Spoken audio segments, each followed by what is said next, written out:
Saage tuttavaks Arvo Elleriga. See kollase särgiga Tallinna pensionär ei tohiks jätta külmaks ühtki kriisi käes vaevivat mööblitöösturit ega kitsikuse käes kannatavat koduperenaist. Tõepoolest, mehe Eesti-aegne korter lausa pakatab geniaalsetest lahendustest. Ja mis kõige olulisem, Arvo suure ja väikese algustähega leiutised on tehtud odavalt ning käepärastest materjalidest. Ma olen ikka kooner, ma ei taha raisata midagi, mingisuguseid hüvesid, mille inimkond on juba teinud, ei raatsi prügimäele viia. Kuid enne, kui võtame luubi alla leiutise, mille üle Arvo tõsiselt uhkust tunneb, siirduge mehe vannituppa, kus automaatika ja telemehaanika haridusega härra nii mõnegi asja paremaks teinud on. No näiteks ma olen sellise lahendusega väga rahul.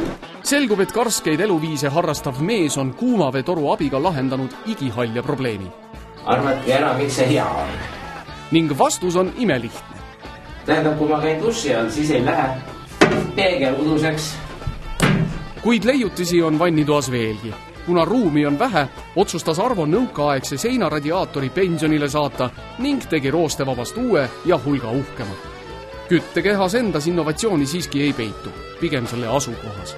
Ja ka lihtsalt ta ei võta ruumi, eks ole. Siin oli ennem oli müür ees ja kahel kividega kaetud. Nüüd ma peitsin ta siia ära. Ta hoiab mingil määral ka vanni sooja. Siin asju kuivatada. Lisaks ehitas mees vanni alla renni ja paigutas sinna trapigi. Siis saab kogu vannitoa põrandal oleva vee kohe renni pühkida. Või vajab lihtsalt sinna, duširuumides kasutatakse ka niisugust. Arvo vannitoale annab lisaväärtust ka üsnagi ebaharilik pesukuivatuspuu. Piltlikult öeldes võib mees nüüd riietega dussi all käia ilma, et riided märjaks saaks. Rätikuid ja sokke kuivatab pealinna leiduraga suusakeppidest tehtud pesurestil. 66-aastane mees hoiab ennast vormis sportides. Ma sain küll infarkti, kuna ma joo ja mul on südame puudulikkus, nii et ma ei saa enam Tartu maratonist osa võtta, kuigi ma olen 5 korda seal käinud. Aga rulluiskudega käin sõitmas ja nüüd talvel käisin isosöödes slalomit sõitmas ja... Nüüd aga kööki kodumaise innovaatori põhileiutise juurde. Arvo on välja töötanud klapplaua, millist teist maailmas ei leia. Nagu mees ise armastab öelda, tegu on ühe käega manipuleeritava klapplauaga. Tõmba ainult nöörist. Nii nagu paljude teistegi asjade juures on ka selle leiutise sünnis süüdi nõukaaeg, kuid midagi saada polnud. Ja mul oli vaja niisugust lauda, kus 3 inimest saaks taga istuda. Ja mis peaasi oleks mugav teda kogu aeg üles tõsta alla lasta. Näiteks enda lõõmist alla.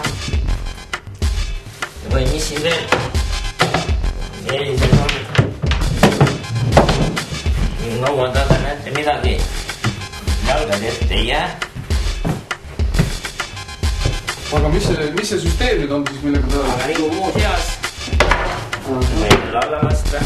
Leiutaja demonstreeris ruumi säästvat lauda ka 2007. aasta disainikonkursil, kuid tulutult. Sest need otsustajad olid kunstnikud ja ma küll kirjutasin siia välja, mis on innovaatiline siin. Esiteks on see telg on kaldu. Ja teine on see, et siin on rull otsas ja see aitab tuge ära koristada.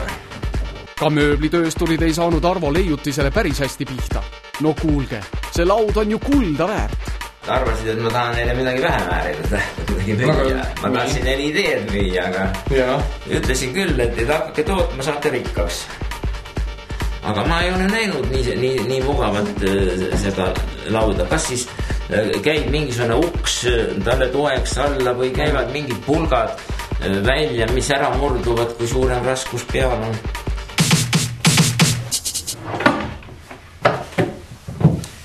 Õhuke klapplaud, igast servast alla lastav.